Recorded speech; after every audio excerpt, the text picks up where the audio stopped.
Hello dear readers and welcome to a new experiment. Bedtime stories for those who like to be chilled out before bed, rather than those who like to chill out before bed. Or should I say those who like to be chilled out before bed. If you listen carefully, you can probably hear my wife upstairs watching the television. But down here, we are going to be reading from Maria's Photograph by Samuel J. White. I've got no idea who that is. I don't care whether you're sitting comfortably or not. I'm about to begin. Maria's Photograph by Samuel J. White. Copyright Samuel J. White 2019. Author's note. In the early 1990s, I was told a story about incidents that happened at my primary school in the late 1980s. The incidents apparently surrounded a photograph of a girl from the village in the early 1900s, which was donated to the school to aid with history lessons. While the picture was in the school, the caretaker, who was also the cleaner, would open up the school each morning to find the desks rearranged. The story was confirmed by other adults who worked in the school, but nobody wanted to speak about exactly what happened, and after 30 years most of the students have forgotten about it. After the photograph was removed, the incident stopped. However, my mother worked at the school and I was often left waiting around when it was empty, and it always felt like I was being watched. Although I never saw the photograph, it always interested me. So, I have written a prequel to the events based very loosely on the true story. The girl in the photograph was known only as Maria.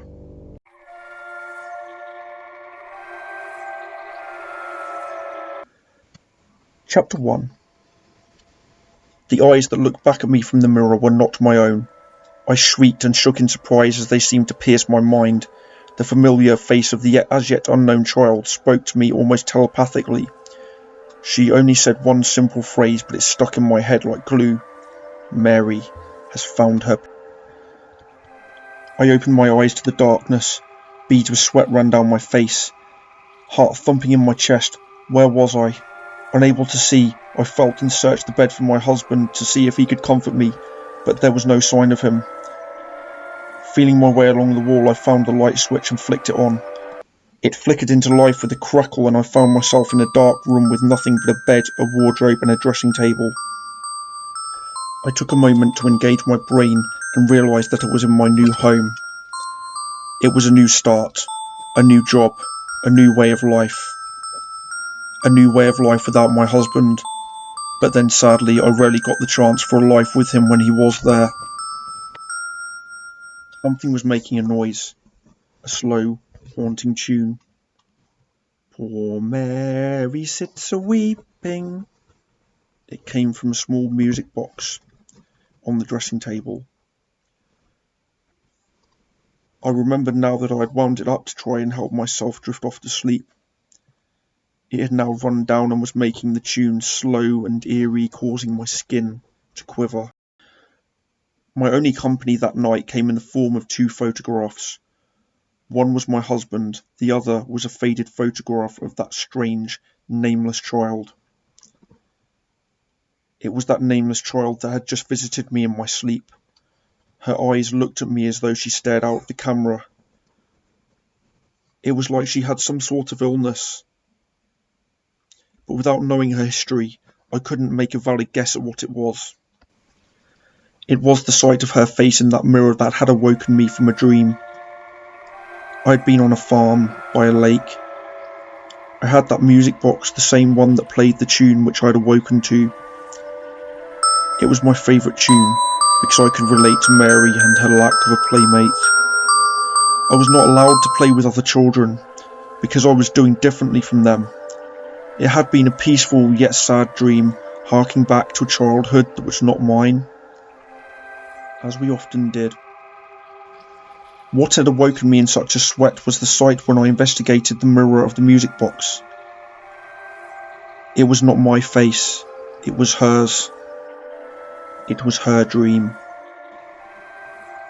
It was no wonder that I dreamed about her with the photograph right next to my bed. Like her, I was very afraid of something.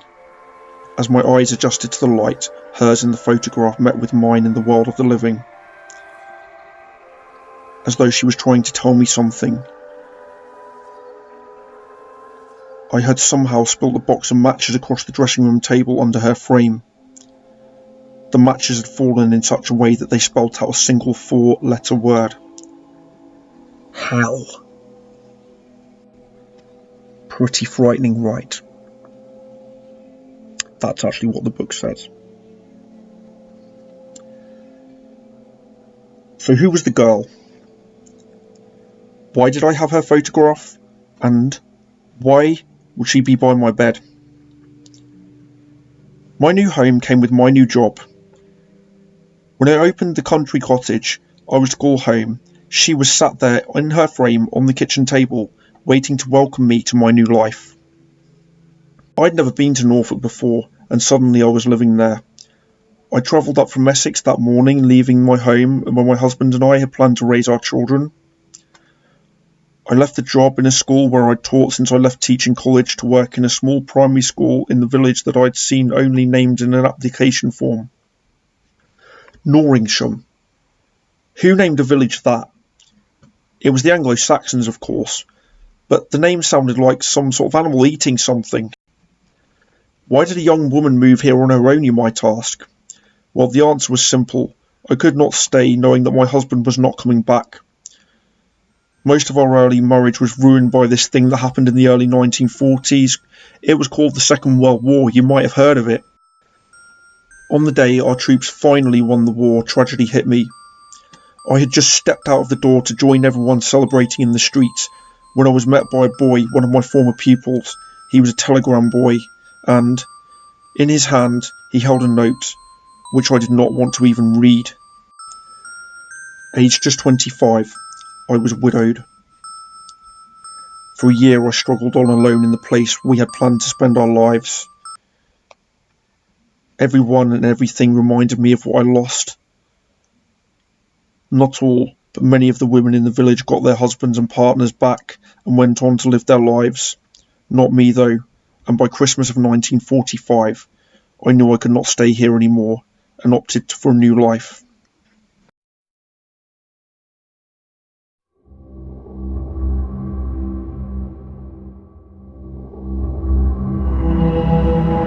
It was 2 weeks before the start of the autumn term in 1946 that I moved to Norfolk. I spent the day travelling on the steam train from Essex to my new home in Norringsham. On the train I kept myself to myself. I sat well away from the other passengers. I read the paper, I ate my lunch, I drank tea, I smoked cigarettes. I kept my face hidden.